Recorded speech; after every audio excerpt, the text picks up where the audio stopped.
The Gospel according to Matthew. In the first video, we saw how Matthew introduced Jesus as the Messiah from the line of David, and as a new authoritative teacher like Moses, and also as Emmanuel, which in Hebrew means God with us. After Jesus announced and taught about the arrival of God's kingdom, and after he brought the kingdom into day-to-day life among the people of Israel, we saw that Jesus was accepted by many, but rejected by others, especially Israel's religious leaders, the Pharisees. And so the big question is, how is this conflict between Jesus and Israel's leaders going to play itself out?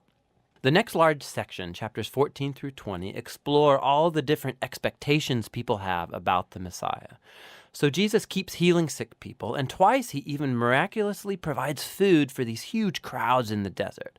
One's made up of Jewish people, and the other is a non-Jewish crowd.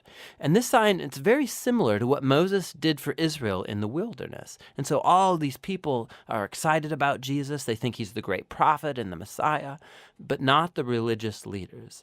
Their view of the Messiah is built on passages like Psalm 2 or Daniel chapter 2 about a victorious Messiah who's going to deliver Israel and defeat the pagan oppressors. And from their point of view, Jesus, he's a false teacher. He's making blasphemous claims about himself. And so there are stories here about them increasing their opposition, hatching a plan to kill him. And so in response, Jesus, he withdraws, and he begins teaching his closest disciples what it means for him to be Israel's Messiah, because it is not what anybody expects. So Jesus asks his disciples, chapter 16, he says, "Who do you all say that I am?" And Peter comes up with the right answer, it seems. He says, "Well, you're the Messiah. You're the Son of the living God." But then it becomes clear that Peter's thinking about a king who's going to reign victoriously through military power.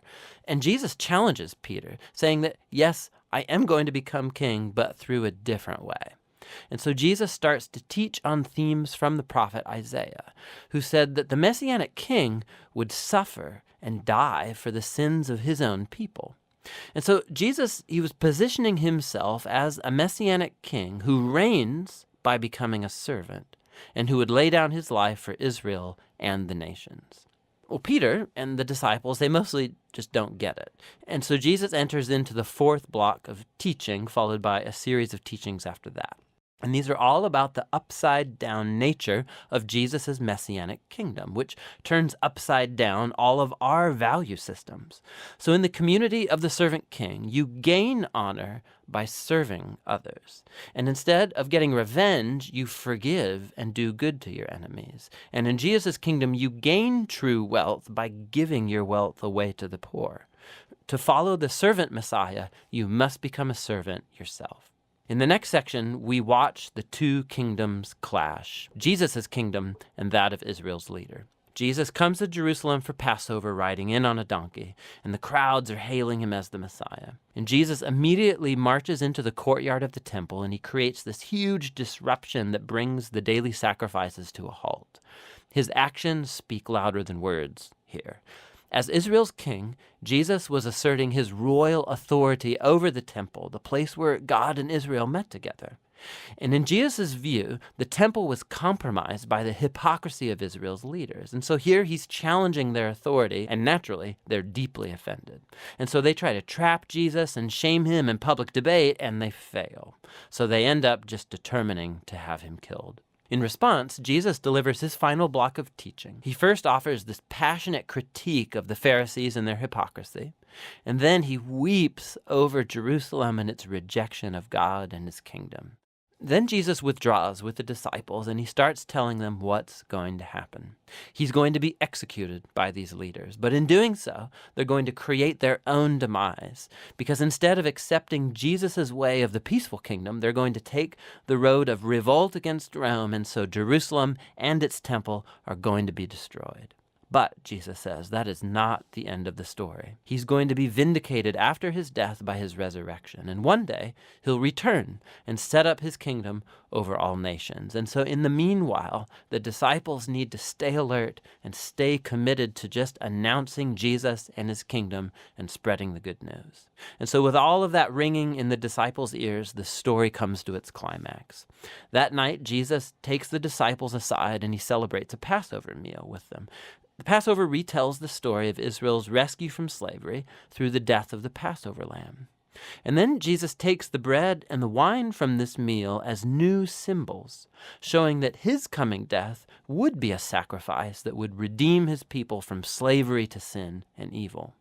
After the meal, Jesus is arrested. He's put on trial before the Sanhedrin, a council of Jewish leaders, and they reject his claim to be the Messiah. They charge him with blasphemy against God.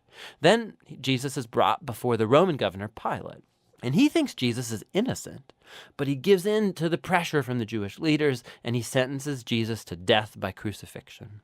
So Jesus is led away by Roman soldiers and crucified. Now, you'll notice right here in this section that just like Matthew did in the opening chapters, he increases the number of references to the Old Testament. He's trying to show that Jesus' death was not a tragedy or a failure. Rather, it was the surprising fulfillment of all of the old prophetic promises. Jesus came as the servant Messiah, spoken of by Isaiah. He was rejected by his own people, but instead of judging them, he is judged on their behalf, bearing the consequences of their sin. So the crucifixion scene, it comes to a close, and Jesus' body is placed in a tomb. But the book ends with a surprising twist, the last chapter. The disciples, they discover on Sunday morning that Jesus' tomb is empty. And then all of a sudden people start seeing Jesus alive from the dead. And the book concludes with the risen Jesus giving a final teaching called the Great Commission. Jesus says that he is now the true king of the world. And so he sends his disciples out to all nations with the good news that Jesus is Lord and that anyone can join his kingdom by being baptized and by following his teachings. And echoing all the way back to his name, Emmanuel, God with us, from chapter 1, Jesus' last words in the book to his disciples are, "I will be with you." It's a promise of Jesus' presence until the day he finally returns. And that's the gospel according to Matthew.